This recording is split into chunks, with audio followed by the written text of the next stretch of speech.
Larry Summers. Larry, good to have you back. Good to be back, Ian. So much to talk about. I want to start with the banking crisis and ask you to explain just for a moment to our audience why these two banks have failed, Silicon Valley Bank and Signature Bank. Like any big accident, there are multiple causes. The first is that we now live in a digital world with high interest rates. And that means that people are going to be much more reluctant to keep their money in places that are paying them zero interest rate when they could get 4 or 5% interest somewhere else. And they're going to be much more quickly moving to adjust, particularly if they become alarmed about whether they're going to get their money back. That's the first part. The second part is that the banks that held these accounts invested their money in assets that went way down in value. They made risky loans, and much more importantly, they invested in long-term bonds. And when interest rates went up, the value of those long-term bonds went down. So depositors looked around and they saw that the assets backing their deposits were going down in value. They saw that it was easier than ever before to move their money somewhere else. And they saw that they could get higher returns elsewhere. And they saw that because of digital procedures, it was easier to open accounts elsewhere. And all of that came together to cause massive withdrawals. And just as 100 people all trying to get out of a theater at the same time in a big hurry would cause the other 1,000 people in the theater, even if they didn't really know what was going on, to try to rush out as well. That kind of mob bank run psychology took over at these banks. And then we had the situation that we did of a mass run that required the government to step into the situation. Who has acted most irresponsibly around this? It's a race. There are a variety of candidates, but I would say the gold medal for incompetence goes to the management of SVB, which grew its deposits at a spectacular rate, didn't have a chief risk officer for 9 months, ignored a multiplicity of warnings about its interest rate mismatch, didn't engage in the most basic kind of bank planning that junior analysts are taught, and had the hubris to regard itself as a heroic, worthy institution. I think the silver medal for incompetence probably goes to the Federal Reserve System in its regulation of Silicon Valley Bank and beyond, because that regulation didn't stop this accident that was waiting to happen. And the authorities had plenty of authority to have forced it to raise capital much earlier, to have stopped it from paying dividends, to have forced it to interest rate hedge, to have done a whole variety of things. The progressive critics are right that almost everything in the Trump era legislation that Congress passed, moving to lighter touch regulation, was misguided. On not the biggest banks. This was on like the medium-sized On the medium-sized right? bank. Yeah, That was bad. right. That was bad, misguided legislation. For most of the people that are watching this right now who don't have money directly at stake, why should they care? They have a stake in the broad economy. And when there are challenges to the banking system, that affects the flow of credit, which affects everything from their mortgage to the financing of the inventory at the stores where they shop, to the ability of their employer to get credit. In many ways, the financial system is a little bit like an anesthesiologist. Nobody much notices the job they're doing until something screws up. And then it becomes highly salient and highly visible. And that's what happened for people who were worried about meeting payroll at SVB a couple of Mondays ago. And that's why we regulate and insure financial institutions so that people can go about their business without worrying about whether they're going to be major failures. So let me turn for just a couple of moments to the policy response so far. I guess one question I'd want to ask is how do you rate Biden administration, Yellen, Fed?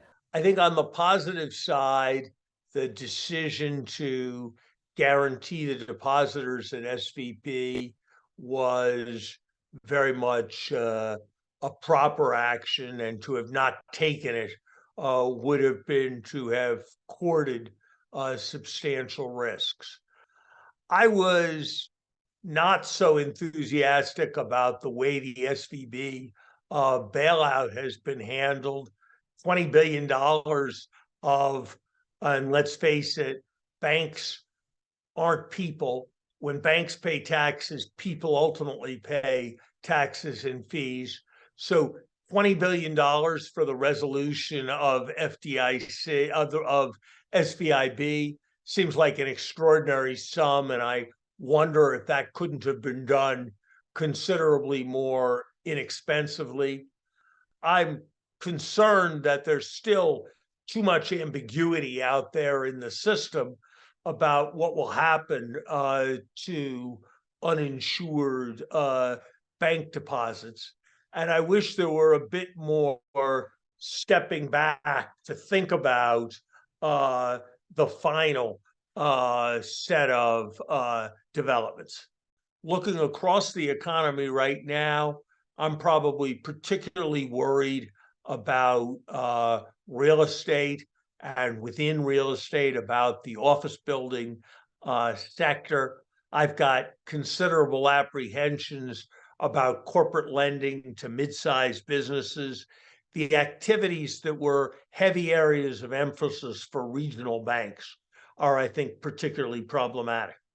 Isn't it surprising that commercial real estate hasn't blown up, given the fact that the biggest change, in the economy in the U.S. post-pandemic is the fact that people just aren't going directly to their places of work the way they used to?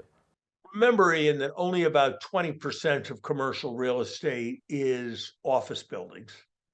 Remember also that if people come to work 3 days a week, that doesn't mean I only need 60% as much space as I did when they worked 5 days a week, because I need to have the capacity to accommodate them all on the days when they're all coming in order to be together. I want to ask you some other global questions. Don't not take all of our time about the banks since I have you here. One, I know you're not an AI expert, but we're all talking about it, and I'm wondering if you were Treasury Secretary right now, and you saw coming this AI explosion, what would you be watching for in terms of impact on jobs, impact on productivity in the United States? I mean, are you yet seeing anything that makes this feel truly transformative from an economic perspective? Things happen slower than you thought they would, and then they happen faster than you thought they could. A good example of that is driverless cars. 6 or 7 years ago on shows like this, we would have been confident that they were going to be transforming the taxi and chauffeur industry by now, but they've really had almost no effect yet. Sooner or later, they will. And I think there are many examples like that. So I suspect there's going to be less impact than many people fear in most sectors over the next 3 years. and more impact over the next 10 or 15 years. For example, my guess is that AI will change what doctors do, diagnose people on the basis of complex information sooner and harder than it will change what nurses do, giving people basic medical treatments and giving them comfort and compassion. So I think there are a lot of traditional hierarchies and ways of thinking about the way organizations work that's likely to be quite profoundly changed here. I've got two more topics I want to ask you about quickly. One, on Russia, I've seen you talking a little bit about the idea that the frozen assets of Russia should be seized to help rebuild Ukraine. And I wonder, I've heard from Europeans that they think that that's legally not doable. And of course, also, if it is doable, it also leads to the possibility that these sorts of levers can be used against other countries, potentially freezing investments and causing unexpected knock-on consequences. Wondering your thoughts there. So this is a rare case where the right thing to do and the expedient thing to do are the same thing. As between American taxpayers paying for Ukraine and Russia, which has a debt to Ukraine, having, for all the damage it has done, having its collateral on that debt, namely the frozen Russian assets, seized, it seems to me very clear that the assets are the better means of supporting Ukraine. What I'm told by pretty authoritative lawyers is that the legal claim here is very strong. These are assets that are already frozen. Frozen assets in the context of the Iraq War were used for this purpose. Certainly, Russia has seized any number of foreign assets that are currently located in Russia. Russia certainly didn't have any compunction about German or Japanese assets in the context of the Second World War.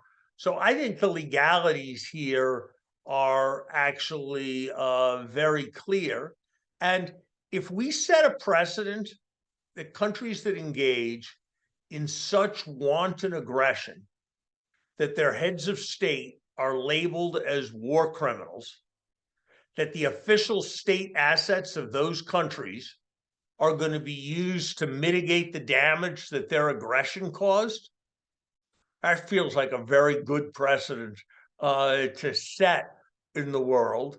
And I don't believe that that's going to point towards the seizure of our country's assets. And even if it did, we don't have any significant level of foreign reserves that are currently held abroad.